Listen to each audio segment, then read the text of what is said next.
جیسا کہ آپ سب جانتے ہیں کہ اس ٹائم ساری دنیا عالمی طاقت بننے کے چکر میں اپنے سیٹلائٹس خلا میں بھیجتے ہیں اور چاند کے ارد گرد کا ماحول اور زمین کے ارد گرد کا ماحول جاننے کی کوشش کرتے ہیں۔ کون سا ملک کیا ایکٹیویٹی کر رہا ہے، تمام ملکوں کے اوپر نظر رکھنے کے لیے اپنے سیٹلائٹس خلا میں بھیجتے ہیں۔ اس لیے رشیا، چائنا اور امریکہ جیسے بڑے بڑے ممالک اس دوڑ میں لگے ہوئے ہیں کہ ہم دنیا کی عالمی طاقت بن جائیں اور وہ آئے دن اپنے جو خلائی مشن ہیں وہ چاند کی طرف روانہ کرتے ہیں۔ لیکن ان تمام مشنوں کا ایک بہت برا نتیجہ نکلا کہ خلا کے اندر بہت زیادہ آلودگی بڑھ گئی، بہت زیادہ کچرا بڑھ گیا۔ جب سے روس نے سپٹنگ 1 اپنا مشن خلا میں بھیجا ہے تب سے لے کر اب تک انسان خلا میں اتنی زیادہ آلودگی پیدا کر چکا ہے جو کہ اب خطرناک حد کو چھو رہی ہے،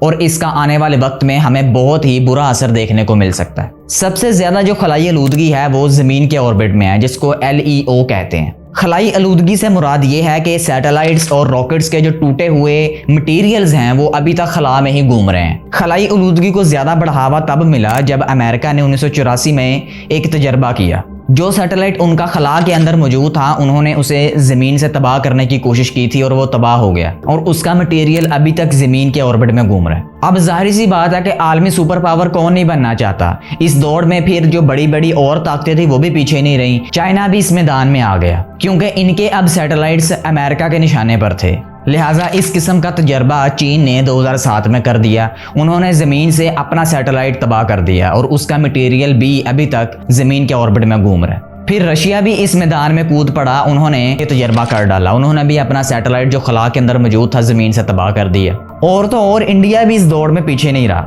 2019 میں انہوں نے جو شکتی مشن اپنا خلا میں بھیجا تھا اسے بھی زمین سے تباہ کر ڈالا، لیکن جب انڈیا نے یہ سٹیپ اٹھایا تو پوری دنیا نے مذمت کی، پوری دنیا نے ان کے اوپر تنقید کی۔ مثال تو آپ نے سنی ہوگی نا کہ پانی ہمیشہ نیچے کی طرف ہی آتا ہے۔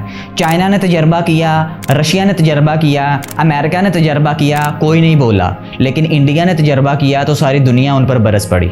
کیا بات ہے سر، کیا بات ہے۔ لیکن خیر، ہم بات صرف یہ کر رہے ہیں کہ انسانوں کے ان تجربوں نے زمین کی جو خلا ہے اس کے اندر بہت زیادہ آلودگی بڑھا دی ہے۔ رشیا کا پہلا سیٹلائٹ سپٹنگ 1، اس کے بعد سے لے کر اب تک خلا میں ساری دنیا ملا کر 12,170 سیٹلائٹ بھیجے جا چکے ہیں، اور اتنی زیادہ تعداد سیٹلائٹس کی یہ بھی اصل میں خلائی آلودگی کا باعث بن رہی ہے۔ اب اس کا نتیجہ یہ نکلا کہ 2009 میں ایک واقعہ پیش آیا کہ 2 سیٹلائٹس آپس میں ٹکرا گئے اور وہ تباہ ہو گئے۔ حال ہی کی ریسرچ کے مطابق 1 سینٹی میٹر سے 10 سینٹی میٹر کے دوران کے جو ٹکڑے ہیں وہ کہتے ہیں کہ 9 لاکھ خلا کے اندر موجود ہیں جو کہ زمین کے ارد گرد چکر لگا رہے ہیں، جو کہ سائز میں تو بہت چھوٹے ہیں لیکن وہ خلا کی آلودگی کا بہت زیادہ باعث بن رہے ہیں۔ جب انڈیا نے اپنا خلا میں موجود مشن کو تباہ کیا تو ساری دنیا ان پر برس پڑی، ساری دنیا نے ان کے اوپر تنقید کیا۔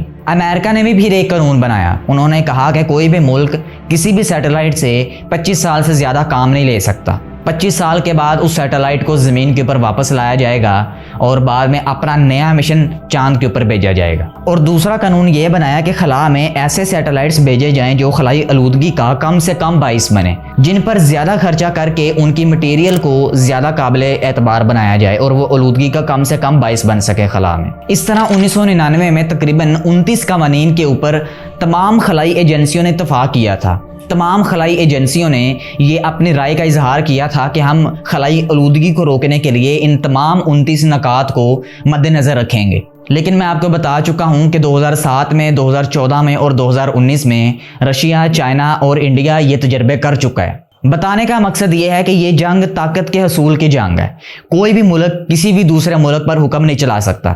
امریکہ نے جب یہ تجربہ کیا تو اس کے بعد قوانین بنانے کی کوشش تو کی، لیکن نہ انڈیا نے مانی، نہ چائنا نے مانی اور نہ ہی رشیا نے مانی، چونکہ 3 سپر پاورز یہی چاہتی ہیں کہ وہ دنیا کے اوپر حکومت کریں اور وہ کسی کی بھی مان کر نہیں چلتے۔ لیکن اگر ہم انسان ہونے کے ناطے صرف یہ سوچ لیں کہ خلا کے اندر آلودگی بڑھ رہی ہے تو اس کے اندر ہمارا ہی فائدہ ہے۔